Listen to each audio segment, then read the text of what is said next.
नमस्कार दोस्तों। आज हम आपको मक्का मदीना के शिवलिंग का रहस्य बताएंगे। इस्लाम धर्म में ऐसा माना जाता है कि मक्का मदीना मुसलमानों के लिए जन्नत का दरवाज़ा है।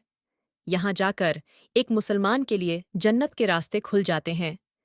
लेकिन मक्का मदीना के बारे में कई कहानियाँ सुनने को मिलती हैं और इनमें से सबसे मशहूर कहानी है मक्का मदीना में शिवलिंग की। मक्का मदीना से जुड़ी दो प्राचीन कहानियाँ हैं। पहली कहानी के अनुसार मक्का मदीना मुसलमानों का सबसे पवित्र धार्मिक स्थान है।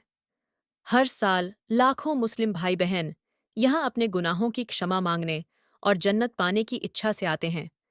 जिस तरह हिंदू चार धाम की तीर्थ यात्रा करते हैं, उसी तरह मुस्लिम भी मक्का मदीना की हज यात्रा करते हैं। मक्का में एक पवित्र काबा है, जिसके चक्कर लगाकर हज यात्रा पूरी मानी जाती है। हज यात्रियों को पहले मक्का की राजधानी जेद्दा से होकर मक्का में प्रवेश करना होता है।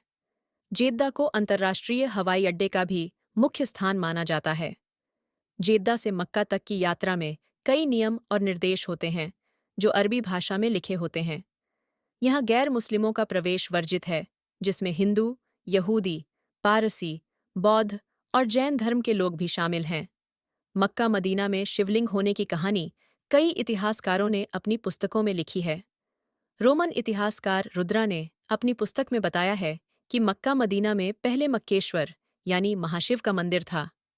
उस समय मुसलमान वहां इबादत नहीं करते थे।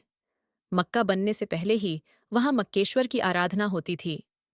ऐसा भी माना जाता है कि मक्का में 365 मूर्तियां थीं, लेकिन बाद में मुसलमानों ने उन्हें हटा दिया। फिर भी उनके निशान वहां रह गए हैं। मक्का में कबा इसलिए पवित्र माना जाता है क्योंकि वहां कुरान का उद्गम स्थल है। मुसलमान नमाज पढ़ते समय अपना मुंह काबा की दिशा में रखते हैं। कई प्राचीन कहानियों में कहा गया है कि मक्का में एक बड़ा काला शिवलिंग था, जिसकी लोग पूजा करते थे। ये शिवलिंग आज भी खंडित अवस्था में मक्का में मौजूद है और उसे एक काले बॉक्स में रखा गया है। दूसरी प्राचीन कहानी के अनुसार लंका का राजा रावण, जो बहुत बड़ा शिवभक्त था, एक बार एक बड़ा शिवलिंग लेकर लंका जा रहा था। शिवलिंग बहुत भारी था, इसलिए रावण ने उसे जमीन पर रखकर विश्राम किया। लेकिन विश्राम के बाद वह शिवलिंग को उठा नहीं सका। यह स्थान मक्का था।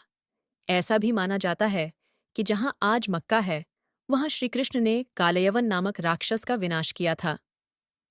मोहम्मद पैगंबर के आने से पहले मक्का में शिवलिंग को लात कहा जाता था। मक्का में काले पत्थर की इबादत होती है, जिसे शिवलिंग माना जाता है। मक्का के काबा के पास एक पवित्र झरना है, जिसे मुसलमान आबे जमजम कहते हैं। हज के बाद मुस्लिम लोग इस पवित्र जल को अपने साथ घर ले जाते हैं, जैसे हिंदू लोग गंगा जल भरते हैं।